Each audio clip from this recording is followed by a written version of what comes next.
ऐसा होता है कि इतने सारे बैग रहते हैं कि वो बैग के कारण ऑटो थोड़ी सी डगमगाती है तो इम्बैलेंस हो जाती है। कितने बच्चे बैठ रहे हैं उनके पालकों को सूचित करें कि ये मान लीजिए ऑटो वाला ठीक नहीं चलाता है तो वो भी देखना है और ओवरलोड भी देखना है, दोनों चीज़। इलेक्ट्रिक ऑटो में हमने इनकार किया था और इलेक्ट्रिक ऑटो में ट्रैफिक पुलिस बैठने भी नहीं देती है क्योंकि वो बहुत ही इम्बैलेंस गाड़ी है, वो कभी भी पलट जाती है।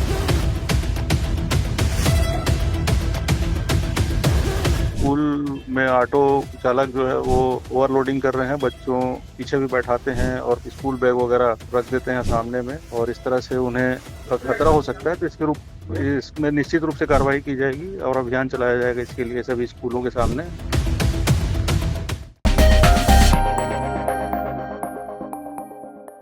रायपुर में जहां ट्रैफिक व्यवस्था को बनाए रखने के लिए नए नए नियम लागू किए जा रहे हैं, कोशिश की जा रही है कि ट्रैफिक व्यवस्था बनी ही रहे, लेकिन जो स्कूल में बच्चे शिक्षा लेने के लिए आते हैं उनकी जान के साथ ही खिलवाड़ हो रहा है। ये स्कूल आने और जाने का जो सफ़र है, इस बीच बच्चों की जान पे बनाए ऐसी स्थिति पैदा हो रही है जहां ऑटो चालक जो है वो बच्चों की ज़िंदगी के साथ खिलवाड़ कर रहे हैं। आप देख सकते हैं कि ऑटो में भर भर के बच्चों को ले जाया जा रहा है, बच्चे आगे की सीट में लटक के ऐसा पकड़ के जा रहे हैं और बीच में एक पट्टी लगाई जा रही है जिसमें बच्चों को बैठाया जा रहा है। तो कई ऑटो में बच्चों को पीछे जहां बैठने की जगह नहीं है वहां बस्ते भर के उसके ऊपर बैठाया जा रहा है। इसमें गलती ना सिर्फ ऑटो चालक की है बल्कि स्कूल प्रशासन की भी है, जिसको ध्यान देना चाहिए। जो बच्चे यहाँ आते हैं पढ़ने के लिए उनकी भी, और साथ ही उन माता पिता की है जो अपने बच्चों को पढ़ने के लिए भेजते हैं लेकिन ध्यान नहीं देते हैं कि बच्चों की ज़िंदगी के साथ कहीं खिलवाड़ तो नहीं हो रहा है। और साथ ही ध्यान देना चाहिए पुलिस प्रशासन, ट्रैफिक पुलिस के लोगों को।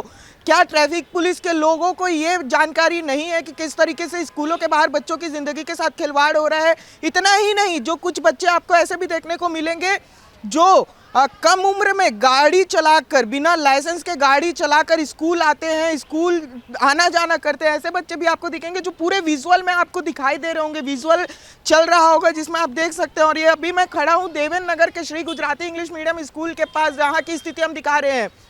और ये बात सिर्फ गुजराती इंग्लिश मीडियम स्कूल की नहीं, हम तो सिर्फ यहाँ की स्थिति दिखा रहे हैं बल्कि पूरे रायपुर में जहाँ जहाँ स्कूल है, जहाँ जहाँ ऑटो चलते हैं वहाँ आपको ये स्थिति देखने को मिलेगी। यानी कि एक तरफ दावे किए जाते हैं, सुशासन के दावे किए जाते हैं ट्रैफिक व्यवस्था बनाए रखने के, लेकिन दूसरी तरफ जो देश के आने वाले भविष्य उन्हीं के जान के साथ खिलवाड़ हो रहा है। देख सकते हैं आप विजुअल में। बाकी खबरों के लिए बने रहिए हमारे साथ जनधारा 24/7 पर। कैमरामैन महेंद्र के साथ मैं राघवेंद्र पांडे। आपके माध्यम से ऐसा जानकारी प्राप्त हुई है कि स्कूल में ऑटो चालक जो है वो ओवरलोडिंग कर रहे हैं, बच्चों को मतलब पीछे भी बैठाते हैं और स्कूल बैग वगैरह रख देते हैं सामने में, और इस तरह से उन्हें दुर्घटना होने की खतरा हो सकता है। तो इसमें निश्चित रूप से कार्रवाई की जाएगी और अभियान चलाया जाएगा इसके लिए सभी स्कूलों के सामने। ऑटो वालों पे अगर ऐसा पाया जाएगा तो निश्चित रूप से कार्रवाई करेंगे। सर, इसके अलावा जो बच्चे होते हैं जिनके पास लाइसेंस नहीं होते वो गाड़ी लेके स्कूल जाते हैं, तो उनके ऊपर भी किस तरीके की कार्रवाई होगी सर? इसके संबंध में लगातार हम लोग स्कूल में अभी कार्यक्रम कर रहे हैं, यातायात जागरूकता का लगातार जारी ही है, और उसमें बताया भी जा रहा है कि इस तरह से ना करें और बच्चों को, नाबालिग बच्चों को गाड़ी बिल्कुल ना दें। जब तक लाइसेंस होल्डर नहीं है कोई भी वाहन नहीं चला सकता है, और ऐसा अगर पाया जाएगा तो निश्चित रूप से उनके ऊपर और उनके पेरेंट्स के ऊपर कार्रवाई की जाएगी। देखिए, इसमें जो ओवरलोडिंग की समस्या ऑटो में है उसमें दो तरफा जिम्मेदारी है। पहली तो जिम्मेदारी पालकों की है कि अगर वो किसी भी ऑटो में भेजते हैं बच्चे को, तो जब वो बच्चा उस ऑटो में बैठता है तब वो पालकों को ये ध्यान रखना है कि ओवरलोड मत हो, उसमें बच्चे पीछे मत लटकें, बैग वैग जो है सही से ऑटो के अंदर ही आने चाहिए। कई बार ऐसा होता है कि इतने सारे बैग रहते हैं कि वो बैग के कारण ऑटो थोड़ी सी डगमगाती है तो इम्बैलेंस हो जाती है, पहला। दूसरा, जो स्कूल संचालक हैं, हमने बार बार उनसे भी निवेदन किया, मैं फिर एक बार निवेदन करता हूं कि आपके यहाँ जब कोई ऑटो आता है तो उस ऑटो में कितने बच्चे बैठ रहे हैं उनके पालकों को सूचित करें कि ये मान लीजिए ऑटो वाला ठीक नहीं चलाता है तो वो भी देखना है और ओवरलोड भी देखना है, दोनों चीज़। ये बात ज़रूर है कि हमने इतने सालों में जितनी बार भी हमारा ट्रैफिक पुलिस के साथ मीटिंग हुई, हमने हर बार उनसे कहा है कि जो इलेक्ट्रिक वाली ऑटो है उसमें अलाउ मत करें। छोटी ऑटो में आप अलाउ कर रहे हैं, उसमें कुछ कुछ सहमति हमारे भी है कि ऑटो में बच्चे ले आएँ, लेकिन इलेक्ट्रिक ऑटो में हमने इनकार किया था, और इलेक्ट्रिक ऑटो में ट्रैफिक पुलिस बैठने भी नहीं देती है, क्योंकि वो बहुत ही इम्बैलेंस गाड़ी है, वो कभी भी पलट जाती है।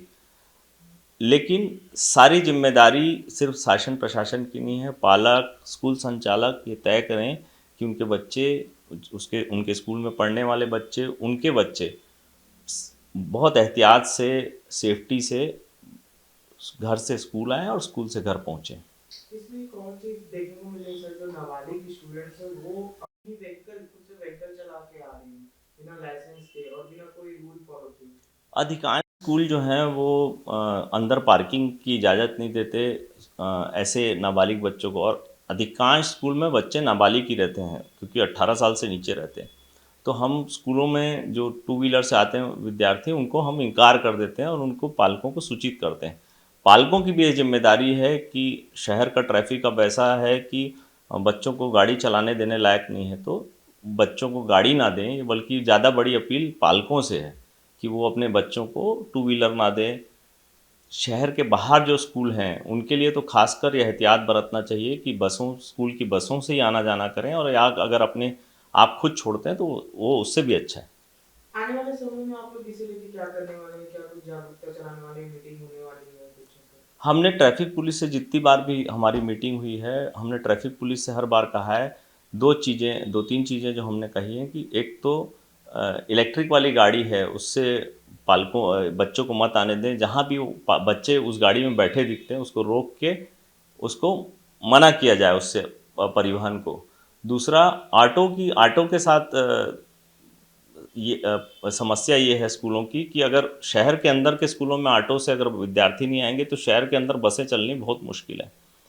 तीसरा, जो स्कूल बसें हैं, स्कूल बसें सवेरे के समय तो बहुत आसानी से आती जाती हैं, लेकिन शाम जो दोपहर के 2:30-3 बजे, 3:30 बजे जो स्कूल छूटते हैं उस समय परिवहन की बहुत ज़्यादा दिक्कत होती है। हमने सारे रास्ते क्लियर रखने का निवेदन किया था ट्रैफिक पुलिस को कि उस समय बच्चे ज़्यादा देर बसों में मत रहें, और स्कूल की बसों को खासकर अगर कहीं दिखती हैं तो उसको क्लियर किया जाए।